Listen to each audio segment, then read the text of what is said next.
Sejumlah anggota kepolisian dari Polsek Kelara, Kabupaten Jeneponto, Sulawesi Selatan menjalani vaksinasi. Namun ada yang unik saat pemberian vaksin. Sejumlah anggota Polsek Kelara ketakutan saat akan disuntik. Meski awalnya mereka biasa saja, namun saat akan giliran disuntik, anggota polisi ini mulai memperlihatkan tingkah yang aneh. Bahkan, ada yang berkeringat dingin sebelum disuntik. Penyuntikan vaksin Sinovac pun akhirnya dapat dilakukan setelah dibantu sejumlah rekannya. Vaksin baik-baik saja dan tidak menimbulkan efek apa-apa.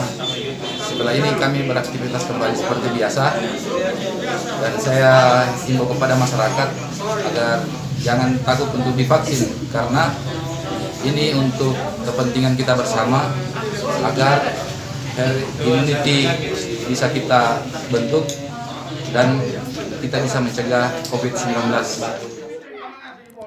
Vaksinasi di Polres Kelara, Kabupaten Jeneponto ini terlaksana dengan baik.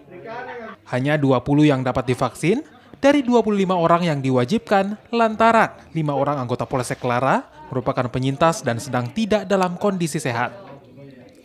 Meski takut dengan jarum suntik, namun anggota Polsek yang telah divaksin mengimbau agar masyarakat tidak takut untuk divaksin.